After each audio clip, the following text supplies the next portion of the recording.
Hi, everybody. I hope you are well. Tomorrow night, of course, is the beginning of the Passover activities. Not that we haven't been busy with Passover until now, but we actually have the checking out for the chametz tomorrow night. And that's a very important part, as I've discussed before, in terms of making sure that we don't have any of that leavening within us, no hader, no arrogance, and we're ready to be truly liberated, even liberated from ourselves. As we say that God can take the Jews out of Egypt, but only the Jew can take the Egypt out of ourselves. So let's make sure that we do that. In any case, there are a few things I want to go over today just in preparation for the Seders. Perhaps themes that you could use for discussion during the course of your own Passover Seders, in addition to not having any leavening and the symbolism and meaning of the matzah itself. But for all practical purposes, tomorrow night also we're meant to relive what happened to the Jews in Egypt. We're meant to relive that sense of freedom, that sense of being able to go out of ourselves, out of our box, out of our limitations, out of our own personal mitzrayim, against our own paros, whatever they might be, and to really go through a 15-step transformation during the course of the Seder, which can be very exciting and very, very valuable, and on an eternal basis, very meaningful. So I hope that all of you will be able to have an open discussion with whoever you're having at your Seder table about each person's individual paros, not that everybody's going to feel comfortable talking about who their paro is, but at least to be able to help everybody realize they have a paro and that they need to come out of their own Egypt. Because how can we really be free until we identify what's enslaving us? We need to really be very direct and open with ourselves and with other people. What is our own personal slavery? Mine is not yours, and yours is not their next door neighbors, and so forth and so on. We all have our individual Mitzrayim, our own individual Egypt. On the other hand, tomorrow night's also a night really of tremendous celebration of the miracles that God did for the Jewish people, celebration of the fact that for this time in history, exactly 330 years ago to the day, that our ancestors were brought out through immense, tremendous, open revelations and miracles that God did for the Jewish people.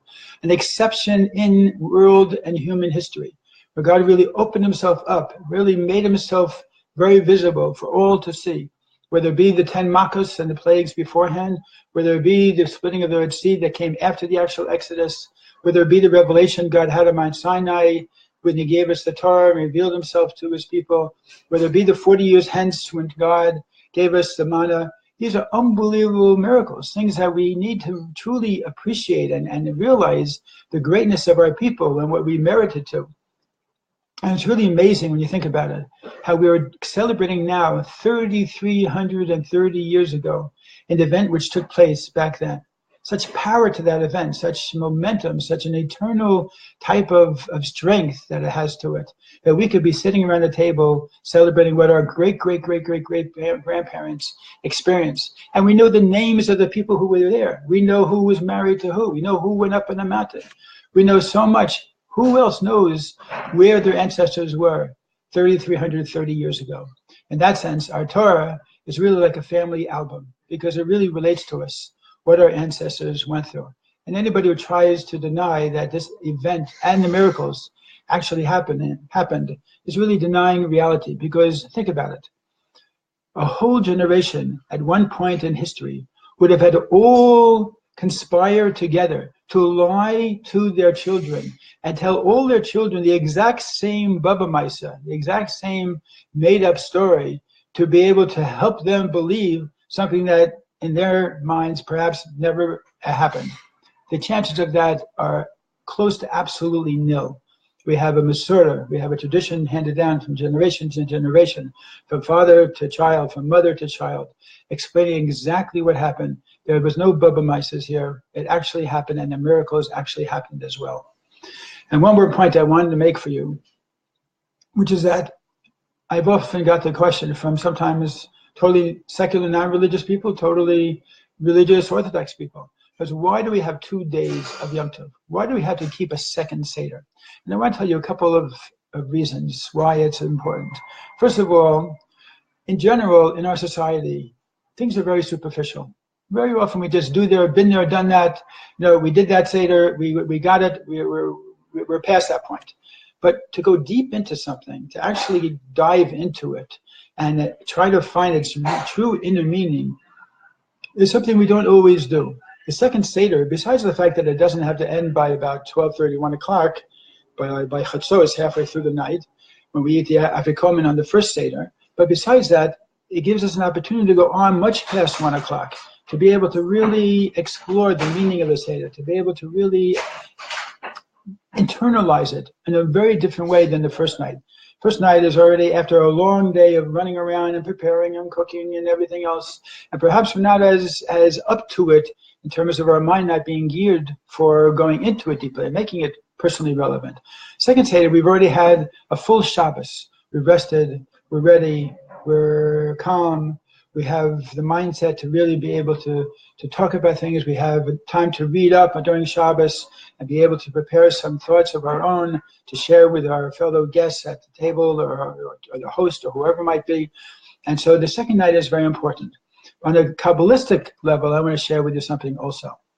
That is, we say that God flows into this creation for each of the holidays a certain type of godly spark, a certain type of godly flow of energy. For Rosh Hashanah, it's really for the whole of the universe. It's for the whole of creation. It's for the whole of the year, in fact. And that's why even in Israel, on Rosh Hashanah, it's 2 days, because even if you have a great connection, nevertheless, there's a lot of information, a lot of data, a lot of bytes that God has to download in order to make sure that it's all down there within 2 days. But in Israel, during the rest of the year, being it's a much better connection than it is in the areas outside of Israel, so many of the holidays are just 1 day, because that's all it's necessary in order to have that bandwidth come down, because the bandwidth is so large that as a result, Israel is able to receive all of it within 1 day. But outside of Israel, our bandwidth isn't as great. We don't have all of the advantages of the pure air and the pure and the holiness that Israel has. And as a result, so to say, it takes 2 days for all of that bandwidth to be able to hold all of the brachas, the blessings, all of the energy, all of the flow of godliness, all of the things that God wants to be able to flow into the world for the holiday. Sorry, we have some construction people here working on as we speak.